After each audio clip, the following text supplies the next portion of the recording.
Today, what we're going to be doing is testing some of the biggest rivalries in world football in FIFA 21. We're going to be doing this by swapping the players on these big rivalry teams. So the best players from Barca are going to go to Real. The best players from Real are going to go to Barca, and the same way for all other rivalries. Right, let's go ahead and look at the 8 rivalries we're going to be including today. Now, I've only included rivalries from the top 5 major leagues in world football. So, like, unfortunately, we're not going to be seeing rivalries like Rangers and Celtic.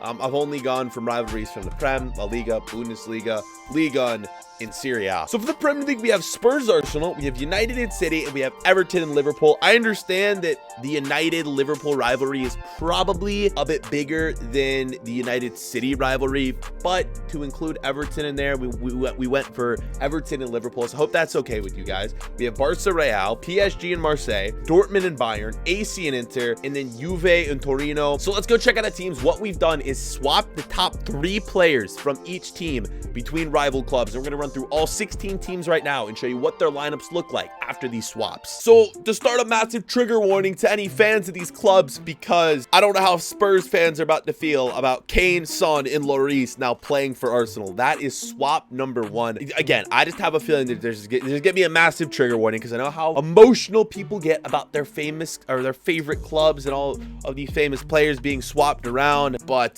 this episode's just going to look really, really weird, and it already does. Looking at our first club, Arsenal, here, a massive upgrade for them. So we'll keep swapping back and forth. We'll have to look at the Spurs team next, who gets Aubameyang up top, Thomas Partey in the middle, and Leno in goal. So the teams are basically swapping goalkeepers, swapping strikers, and then Partey and Son are kind of just mixed in between there. The Spurs team still is fine. Obviously, it's a big loss losing a player like Kane and losing a high-rated goalkeeper like Lloris, but overall, this one was pretty fair, and I still think Spurs should be the favorite in this matchup. The Manchester derby, KDB, Aguero, and Sterling now on Manchester United. This might be one of the biggest ones by far. That is mad. KDB, I mean, it's all attack for them. De Gea, okay, yeah, De Gea's not there because I believe he switched to Man City. That is a big loss for United, though. We're gonna see vice versa here. Romero now in net. That is not good. You probably would have liked to get Ederson, but they didn't. Let's check out the City team now in reverse. So they got Bruno Fernandes, they have David De Gea, and who is the third player? I want to say Pogba. Okay, yeah, that's right. That would make sense. Paul Pogba. Is he even gonna slot in, bro? I mean, I guess it's CDM. This one definitely helped out Man United more, but like I mentioned, losing David De Gea, not good for Manchester United. City still might be favored in this one just because of that. Everton in Liverpool. Oh my God. Everton, this is your lucky day, man. You are about to be transformed, and this is going to be big. VVD, Sadio Mane, and Mo Salah. Now, this is good, but yet again, they don't get a goalkeeper. I still think they'll be fine. Pickford kit will do. I mean, 80 overall. Yes, it could be an Alisson. It could be a 90 overall Alisson, but I think they're going to take this. Look at that attack now.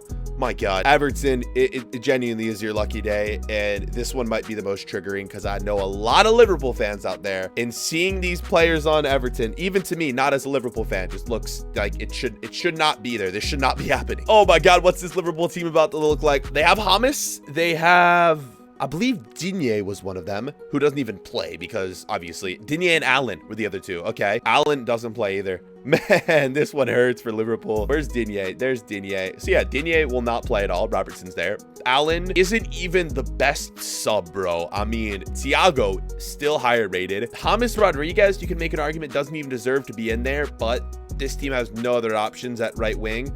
I guess they have Shaqiri, but James is the only one who helps this team. Liverpool gets the benefit, but yet again, I still feel like Liverpool is the better team in this. Let's get it moving to Spain, and no more Lionel Messi on FC Barcelona. Of course, he's one of the top 3 players that has switched. Who has moved to this Barcelona team, though? Do I notice anyone right away? I don't. I think they all might be down here. So we got Sergio Ramos, player number 1. He moves in. Oh, Casemiro's in there. Okay. So Casemiro is player number 2 that moves in. Who is the third? Benzema, which will actually be a big help because Benzema can play there. I believe he could play Griezmann on the left. Does that work? Yeah, Griezmann can play either wing. So a pretty decent move. They replace Messi with Griezmann. They still have Dembele coming off the bench. I'm trying to think who else Barcelona lost, but I can't think off the top of my head. Let's find out. Here it is. So Messi goes to striker and replaces Benzema. They also pick up a Busquets. And is that it? Let's see. Ter Stegen. Oh my God. I didn't even notice that when I was looking at the Barcelona team. Real Madrid now have Ter Stegen and Courtois. I mean, hell, that's just insane. The goalkeepers are, I mean, they're not even gonna end up using Courtois. That's mad. This team's still sick as well. I'd even probably do that if I was Real Madrid. Throw Vinicius up there on the right. I guess he can play out there, right? Yeah, no worries there. This is a sick team. Carvajal in there as well. Again, I think Real Madrid is going to have the benefit here, especially after getting Lionel Messi on this club. Definitely would give it to Real Madrid. And I understand we probably could have done Real Madrid and Atletico Madrid and swap those players, but then I would have had to go on and swap Barcelona with like Espanyol. That's probably their next biggest rivalry, right? Obviously, we're going to do El Clasico in this. So we had to get PSG involved. Marseille is their rival. So this is obviously going to benefit Marseille 1,000,000%. But you know what I'm realizing? It does benefit them. Who else is their last player? Oh my God, that attack. Okay, first off, this is the problem that we've seen so many times since we started this. Look at that attack, but look at that goalkeeper. I'm guessing the Marseille goalkeeper got moved to PSG. So they have Neymar, they have Mbappe, they have Di Maria, but they have, I mean, technically they have a Pele on their team, but it's not the Pele you want. It's a 73 rated goalkeeper named Pele. What are the reasons why? Although the attack's good, it's not gonna matter because a 73 rated keeper is just like, what are you gonna do with that? You can't do anything. To be honest, what has happened with this PSG team? Who did they get? Who did Marseille send over? So Mandanda is definitely one. That is the goalkeeper that Marseille ended up losing. Dalvin got sent over, I believe.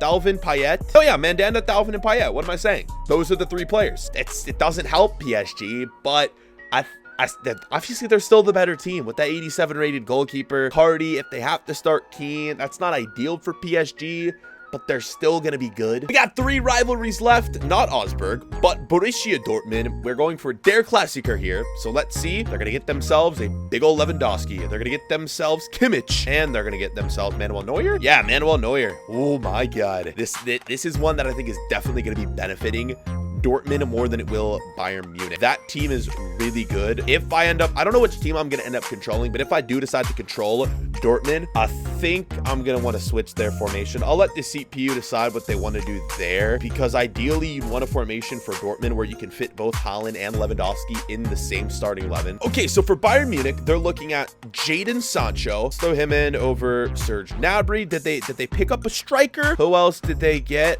Hummels. Oh my God, it's Marco Reus. I genuinely just missed him. Yet again, another one where I might consider changing the formation. But like as of right now, Marco Reus, maybe they'd want to play him at striker. I mean, he's out of position there. Yeah, he can play center forward. Maybe they'd want to do that. This one definitely benefits Dortmund though. And especially look at the goalkeeper. Bayern Munich are left with no goalkeeper now. We venture over to Italy for these final 2 rivalries that we'll be trying out this episode. Zlatan to Inter Milan. He moves alongside Donnarumma and Romagnoli. So a big pickup, actually. I think this one is good for them. It's obvious that one of the players that Inter Milan lost was Handanovic, so these teams kind of swap the goalkeepers, which kind of benefits both teams. I mean, Handanovic has the higher rating, but Donnarumma has mad potential. I probably prefer Donnarumma. Let's look at this Milan team who picks up, it looks like Lukaku, Skriniar, and Handanovic. I think this one still probably benefits Inter. As we all know, if you guys watch my videos, Inter Milan is, for me, one of the best teams to use in career mode this year. They're so good. I don't know what it is about them. They're so good. And even with this swap, it's still going to be Inter Milan being just unreal. So for the sake of the video, I wanted to use Juventus. We had to include this rivalry, and it massively hurts Piemonte or Juventus or whatever you want to call them. They lose Dybala, Cristiano Ronaldo, and Chiellini. This team just went from being really, really, really good to, I don't even know. It's still a decent team. Look at that attack, man. Bellotti and Morata. Torino, on the other hand, we've seen it so many times that these swaps help get them players like Ronaldo, Dybala. Yes, that's amazing. That's incredible. But they are another team who suffers from losing their goalkeeper. So they're stuck with the 69 overall goalkeeper. Does it even matter that they have these players now? Not really. Okay, right. So here's how we're going to do this. We're going to stack up all these rivalries against each other in what I'm going to call a rivalry Super League. This is the Premier League combined of all our teams, plus 4 more I added to make this Super League team work. I actually added 2 more rivalries. I did do Celtic and Rangers, and I did Galatasaray and Fenerbahce. So if I missed your rivalry and you want to see a part 2, comment section, which teams should we do for a part 2 if you want to see it. But we're just gonna have a scroll through, and you guys can see every team is now included in our rivalry super league. So we're gonna be putting these rivalries up against each other, and obviously the winner overall will be the best team of all these rivalries. But we are going to compare each team to each other. So like if Barca goes higher than Madrid, they're going to win this episode for that rivalry, and vice versa, of course, after all these swaps have taken place. So for me, Dortmund, I don't know why they interest me so much in this one, and I think they're going to be the team that I control. I think that they're going to have maybe, you know, if you would call it an upset win over Bayern, and maybe have a chance to make the top 4. Obviously, no signing players. The transfer window will be turned off. We'll even put it on strict negotiations. No financial takeover. Disable the Champions League. We don't want that either. Right, let's sort this team, and let's see if we can come out on top. Who do you guys think is going to win this rivalry Super League, and who are you guys rooting for? This would be so confusing as, like, an Everton fan or like a Liverpool fan. Like, are you rooting for your team, or are you rooting for the rival team with all the players on it? I would be so confused watching this if I was like a massive fan of one of these clubs. So the one thing I wanted to do with this team was sort through the formation. I think that is kind of what I've made clear, because I want both strikers involved. So how am I about to do this? And I think I have a way around it. Hear me out. The 4-2-2, we take this formation.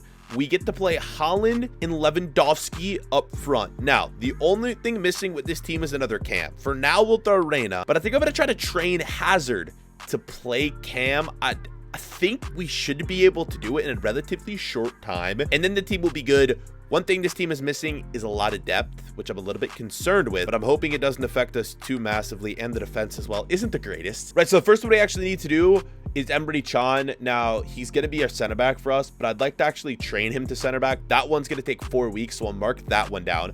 Hazard was the next one. This is going to make or break it. Will we be able to rock this formation? Will he be able to train to a cam? 4 weeks. Perfect. That's exactly what we want. And there it is. Both players should be changed. It's crazy how that works and how fast you can change some of these positions in the game. So you are now officially our main central attacking midfielder. Did Emre Can's change? I would hope so. It did. He is now officially our main center back. So now it's time to rock this Super League. I'm still a little worried about the depth. Guerrero at left back as well. Maybe that's one I should have changed. I just don't think this one's going to work. Yes, he can play left back in real life, but of course, in FIFA, it's going to be super weird, and EA are not. And look at that. One of his secondary, yeah, it's left back. He should be able to play left back, right? Let's see how long it takes to train him to a left back. 135 weeks. Good job, EA. Super realistic game here, right? A player in real life that plays left back takes him 135 weeks to actually train, to play a position. He plays in real life. That doesn't make sense. Let's see how this goes. I'm hoping for a top 5 finish for Dortmund, or at the very least, I want them to take down Bayern Munich. All right, let's get it. Let's see the top rivalries. For me, I think the team that's going to win it, I think it's probably going to be either Inter, or I think Real Madrid's going to have a good chance. I think that Man City will probably still have a good chance. Watch, none of those teams are going to win the league. Here is the bottom of the table, and I'm actually a bit shook here. More just seeing Bayern Munich and Barcelona. Oh my God. So we've already won with Dortmund, at least the rivalry. The top 5 is still up for grabs. So let's see the confirmed winners. Celtic beats Rangers. Real Madrid beats Barca. PSG beats Marseille. Piemonte Calcio still beats Torino. Dortmund beats Bayern Munich. Fenerbahce beats Galatasaray. The ones that are still unanswered are the Milan derby. We have yet to see either team. Any of the Premier League teams. All the Premier League teams are still up for grab. They are miles ahead of everyone else. So let's go. Up the table we go. Everton 12. So that is confirmed. Liverpool wins that rivalry. 11 is Man City. Confirmed. Manchester United have won that one. And Man City was a team that I thought could actually win the league. And they're all the way down there in 11th. RIP. PSG at 10. Yo. I'm telling you, the Serie A teams are goated. 3 of them are still remained. Spurs at 9. The Serie A might end up running away with this. Arsenal at 8. So Arsenal have taken down Spurs in that rivalry. They tied on points. That one actually came down to goal differential. That's a bit mad. What is up with the Serie A teams? Torino was the only Serie A team we've seen, and like they don't even count for this one. What? Hello? There it is, the first Serie A team.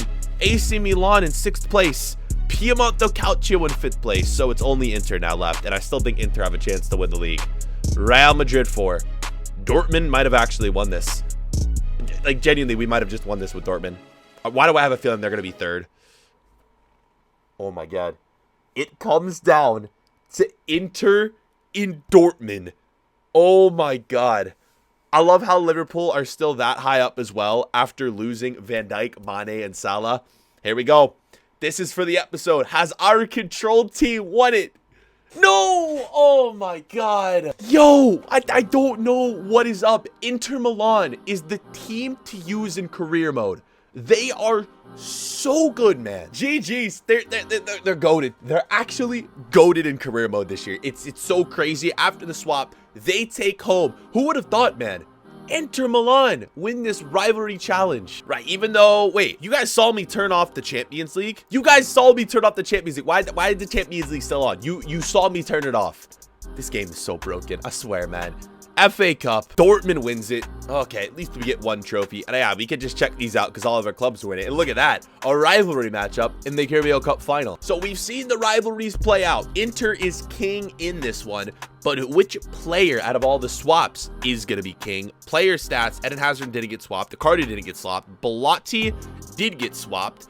So Belotti, who would have thought Belotti would be up there? We have Aubameyang, Salah at Everton. James actually did really, really well. My Dortmund squad, I wish we could have pulled it out, but GG's. They did actually a lot better than I actually thought they would do. I thought we'd be struggling to get in top 5, and that was crazy. Yo, this was such a fun episode to record. Hopefully you guys did go on to enjoy this, what we're calling, I guess, rivalry swap challenge. I want to do just more fun challenges like this, swapping players between clubs. Let me know which experiment should be next on the channel. Thank you guys so much for watching, and we'll catch you guys later. Peace.